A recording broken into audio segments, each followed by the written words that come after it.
विद्यार्थी मित्रांनो, आपण सूक्ष्म अर्थशास्त्र या आपल्या पहिल्या प्रकरणातील पहिल्या भागाला सुरुवात करणार आहोत. पहिल्या प्रकरणाचं नाव आहे आपलं सूक्ष्म अर्थशास्त्र आणि स्थूल अर्थशास्त्राचा परिचय. आणि यामध्ये आपण दोन भागामध्ये या प्रकरणाचा अभ्यास करणार आहोत. आणि आजच्या या आपल्या तासामध्ये आपण केवळ सूक्ष्म अर्थशास्त्र म्हणजे काय, सूक्ष्म अर्थशास्त्राची संकल्पना आणि त्याची असणारी ऐतिहासिक पार्श्वभूमी याचा विचार या ठिकाणी करणार आहोत. तर या ठिकाणी मी प्राध्यापक शरद शेटे 12वी अर्थशास्त्र विषयामधील सूक्ष्म अर्थशास्त्र या उपघटकाचे विश्लेषण देवगड कॉलेज देवगड येथून या ठिकाणी करीत आहे. तर या ठिकाणी 12वीच्या अर्थशास्त्राचं जे पुस्तक आपलं आहे, या पुस्तकाचे आपण 3 भाग केलेले आहेत. एकूण 10 प्रकरणं आहेत आणि या 10 प्रकरणामध्ये पहिल्या 5 प्रकरणामध्ये आपण सूक्ष्म अर्थशास्त्राचा विचार करतोय. त्यानंतर 6व्या प्रकरणामध्ये आपण संख्याशास्त्राच्या अंतर्गत निर्देशांकाचा विचार आपण करतोय. आणि राष्ट्रीय उत्पन्न या 7व्या प्रकरणापासून आपण स्थूल अर्थशास्त्राचा विचार या ठिकाणी करीत आहोत. तर अर्थशास्त्र ही एक व्यापक स्वरूपाचे अर्थशास्त्र आहे, सामाजिक शास्त्र आहे. कारण शास्त्राची पार्श्वभूमी जर विचारात घेतली तर सर्वप्रथम शास्त्र म्हणजे काय याचा विचार आपण या ठिकाणी फार पूर्वीपासून करत आलेलो आहोत.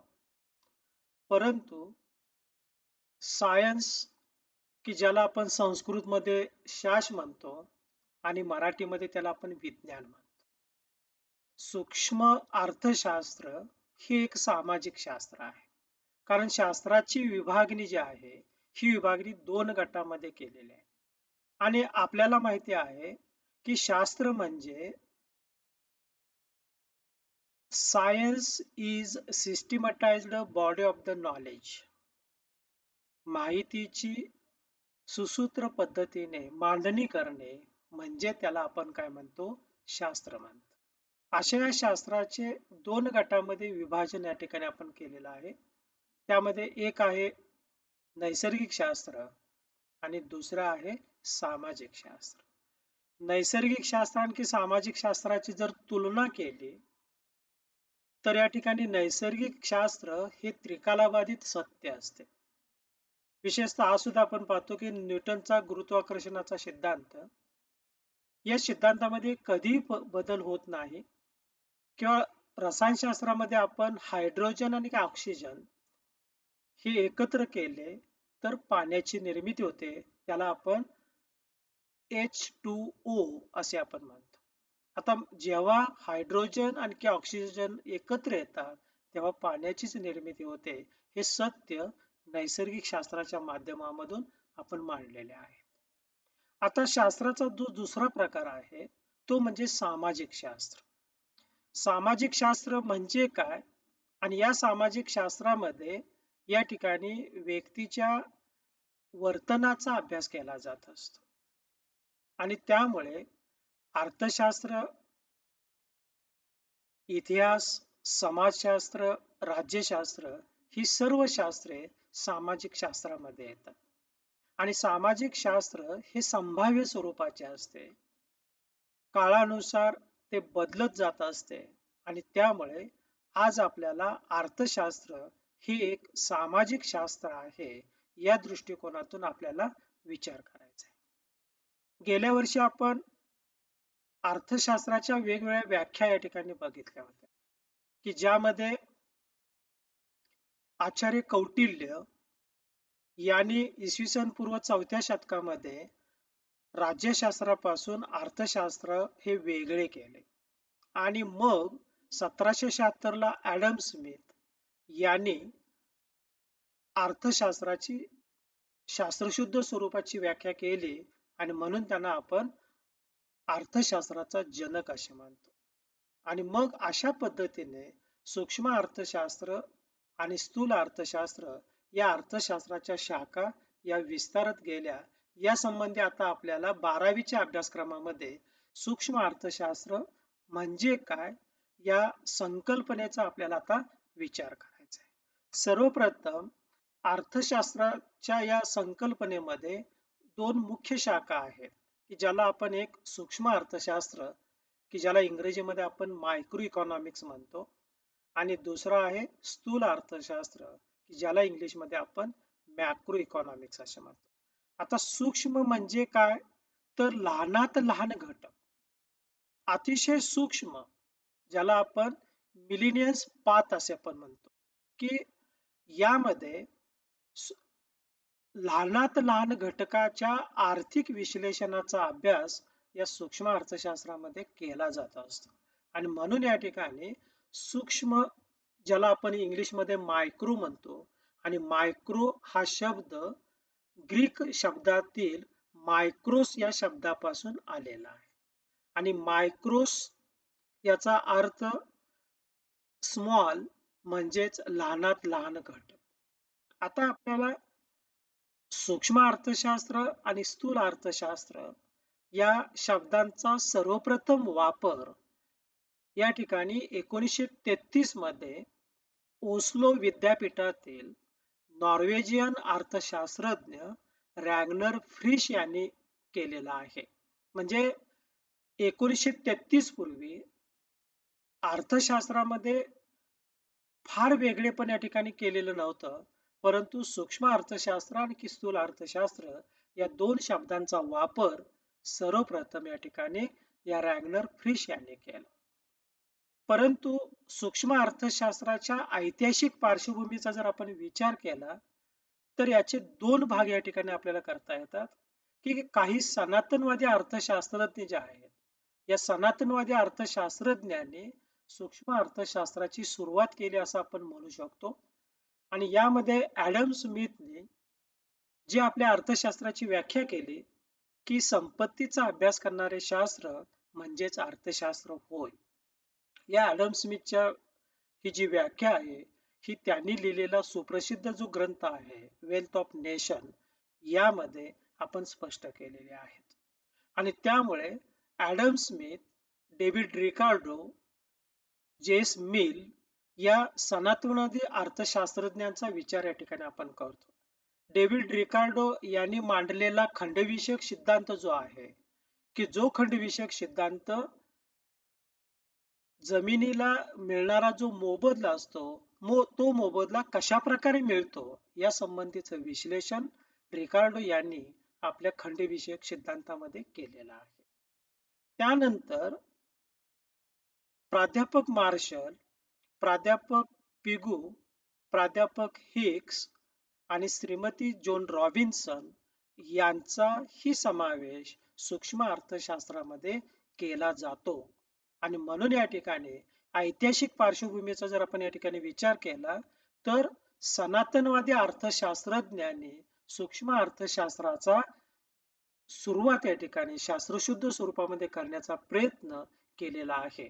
आणि म्हणून या ठिकाणी सूक्ष्म अर्थशास्त्र की ज्याला अगदी काही भाषेमध्ये या ठिकाणी ट्रॅडिशनल इकॉनॉमिक्स हे आपण या ठिकाणी म्हणतो. क्लासिकल इकॉनॉमिस्ट जे आहे ते all classical economist should be considered by the microeconomics. आता आपल्याला या ठिकाणी सूक्ष्म अर्थशास्त्राचा जो अर्थ आहे आणि या अर्थामधून या ठिकाणी आपण सूक्ष्म अर्थशास्त्राच्या व्याख्येकडे जातो. आणि यामध्ये सूक्ष्म अर्थशास्त्रामध्ये वेगवेगळ्या संकल्पनांचा समावेश या ठिकाणी केलेला आहे की आज वैयक्तिक उपभोक्ता की ज्याला आपण ग्राहक म्हणतो, एकटा ग्राहक, एक उपभोक्ता, एक विक्रेता म्हणजे वैयक्तिक उत्पादक, वैयक्तिक उपभोक्ता जे वर्तन करतात त्या वर्तनाचा समावेश सूक्ष्म अर्थशास्त्रामध्ये केला जात असतो. आणि म्हणून एका विशिष्ट वस्तूची किंमत किंवा उत्पादक घटकाची किंमत यांच्या आर्थिक क्रिया आणि वर्तनाचा अभ्यास या सूक्ष्म अर्थशास्त्रामध्ये केलेला आहे.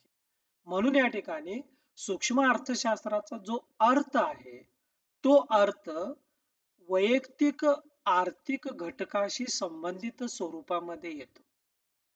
सूक्ष्म अर्थशास्त्राच्या अर्थामध्ये व्यक्तिगत स्वरूपाच्या घटकांचे जी काही आर्थिक क्रिया असेल किंवा जे काही आर्थिक वर्तन असेल, त्या सर्वांचा अभ्यास या सूक्ष्म अर्थशास्त्रामध्ये केला जातो. आणि म्हणून या ठिकाणी आपल्या 12वीच्या अर्थशास्त्रामध्ये उपयोगिता, मागणी, पुरवठा आणि बाजाराचे जे प्रकार आहेत, या सर्वांचा समावेश आपण सूक्ष्म अर्थशास्त्रामध्ये करतो. आणि त्यामुळे या प्रत्येक प्रकरणामध्ये विशेषतः उपयोगिता ही गरज पूर्ण करण्याची जी क्षमता आपण म्हणतो त्याच्याशी संबंधित आहे. आणि गरज पूर्ण करण्याची क्षमता ही कोणाशी संबंधित आहे, तर उपभोक्त्याशी संबंधित आहे. आणि जेव्हा एखाद्या वस्तूमध्ये उपयोगिता असते, तेव्हा त्या वस्तूची मागणी कोण करतो? उपभोक्ता करतो. आणि म्हणून या अर्थाने आपण वैयक्तिक उपभोक्ता हा सूक्ष्म अर्थशास्त्राच्या संकल्पनेमध्ये सर्वात महत्वाची भूमिका पार पाडतो. जसा उपभोक्ता आहे, तशाच पद्धतीने वैयक्तिक उत्पादक म्हणजेच विक्रेता याचाही विचार सूक्ष्म अर्थशास्त्रामध्ये केलेला आहे. आणि जेव्हा मागणी आणि पुरवठा यांच्या समतोलामधून वस्तूंची किंमत निश्चित होते. घटकांची किंमत याचा अर्थ की वस्तूच्या उत्पादनामध्ये भूमी, श्रम, भांडवल आणि संयोजक या 4 उत्पादक घटकांची आवश्यकता असते. आणि या 4 उत्पादक घटकांचा जो मोबदला असतो, त्या मोबदल्याचा समावेश सुद्धा सूक्ष्म अर्थशास्त्रामध्ये केला जातो. मग आता तुमच्या लक्षात आलेलं असेल की सूक्ष्म अर्थशास्त्र या संकल्पनेमध्ये वैयक्तिक किंवा लहानात लहान आर्थिक वर्तनाचा अभ्यास हा केला जातो. त्या अनुषंगाने गेल्या वर्षी आपण बोल्डिंगची व्याख्या बघितली होती. यावेळी आपण वेगळ्या 2 व्याख्या बघणार आहोत. आणि शेवटी मी तुम्हाला बोल्डिंगच्या व्याख्येचा सार सुद्धा सांगू शकेन की बघा, मॉरिस डॉब काय म्हणतो की अर्थव्यवस्थेचे सूक्ष्मदर्शी अध्ययन म्हणजे सूक्ष्म अर्थशास्त्र होय. याचा अर्थ microscopic study of economics is non as micro economics. सोपी भाषा, सोपी व्याख्या. आणि सोपी व्याख्या सोप्या भाषेमध्ये मांडण्याचा प्रयत्न केलेला आहे. कारण का, जेव्हा आपण या ठिकाणी सूक्ष्मदर्शी अध्ययन या ठिकाणी अर्थव्यवस्थेचं करतो, तेव्हा ते सूक्ष्म अर्थशास्त्र होते. दुसरी जी व्याख्या आहे ए.पी. लर्नर यांची, ही व्याख्या सुद्धा बोल्डिंगच्या व्याख्येसारखीच आहे, पण त्याची मांडणी थोडीशी वेगळी केलेली आहे. आता काय आहे बघा, सूक्ष्म अर्थशास्त्राद्वारे अर्थव्यवस्थेकडे जणू काही सूक्ष्मदर्शकाद्वारे पाहिले जाते. बघा, सूक्ष्म अर्थशास्त्राद्वारे अर्थव्यवस्थेकडे कसे पाहिले जाते, तर सूक्ष्मदर्शकाद्वारे. आणि अर्थव्यवस्था रूपी शरीरातील लाखो पेशी, म्हणजे अर्थव्यवस्था हे एक शरीर मानलेलं आहे. आणि या शरीरामध्ये ज्या काही आपल्या शरीरामध्ये जशा पेशी आहेत, तशा अर्थव्यवस्थेमध्ये सुद्धा अनेक लाखो पेशी आहेत. मात्र त्या पेशीमधील व्यक्ती आणि कुटुंबे उपभोक्त्याच्या रूपाने, व्यक्ती आणि उत्पादन संस्था उत्पादकाच्या रूपाने अर्थव्यवस्थेच्या संचलनात कशा प्रकारची भूमिका पार पाडतात, हे अभ्यासण्यासाठी आपण सूक्ष्मलक्षी अर्थशास्त्र या पेशीकडे जणू काही सूक्ष्मदर्शकातून पाहतो, अशी सोपी व्याख्या या ठिकाणी केली. आता या व्याख्येमध्ये बघा, लर्नरने अतिशय चांगल्या पद्धतीने त्याची मांडणी केलेली आहे की सूक्ष्म अर्थशास्त्र ही एक पेशी आहे. आणि ती पेशी कशामध्ये आहे, तर अर्थव्यवस्था रूपी शरीरामधली एक पेशीचा अभ्यास या ठिकाणी कशामध्ये केला जातो, सूक्ष्म अर्थशास्त्रामध्ये केला. आणि मग या ज्या शरीरामध्ये ज्या काही लाखो पेशी आहेत, त्या लाखो पेशीमधील इथे 2च घटकांचा विचार केला. आणि तो म्हणजे कुटुंब म्हणजेच उपभोक्ता आणि उत्पादन संस्था म्हणजे विक्रेता यांच्या अर्थव्यवस्थेच्या संचलनातील भूमिकेचा विचार सूक्ष्म लक्ष अर्थशास्त्रामध्ये केलेला आहे. तशाच पद्धतीने या ठिकाणी मॉरिस डॉफ, ए.पी. लर्नर या दोघांनी केलेल्या व्याख्येच्या नंतर बोल्डिंगने जी गेल्या वर्षी आपण 11वी मध्ये व्याख्या बघितली आणि त्यामध्ये असा पण या ठिकाणी विचार मांडलेला होता, की सूक्ष्म अर्थशास्त्र म्हणजे वैयक्तिक घटकांचा अभ्यास. सूक्ष्म अर्थशास्त्र म्हणजे या ठिकाणी वैयक्तिक उत्पादकाचा अभ्यास आणि त्यामुळे उत्पादक, उपभोक्ते यांच्या अभ्यासाचा समावेश आपण बोल्डिंगच्या व्याख्येमध्ये सुद्धा केलेला होता आणि त्यामुळे आता तुमच्या लक्षात आलेलं असेल, की सूक्ष्म अर्थशास्त्रामध्ये व्यक्तिगत आर्थिक वर्तनाचा अभ्यास केला जातो. आज आपण केवळ या ठिकाणी सूक्ष्म अर्थशास्त्राच्या संकल्पनेचा आणि सूक्ष्म अर्थशास्त्राच्या व्याख्येचा विचार या ठिकाणी केलेला आहे. उद्याच्या तासामध्ये आपण या ठिकाणी सूक्ष्म अर्थशास्त्राच्या व्याप्तीचा विचार या ठिकाणी करणार आहोत.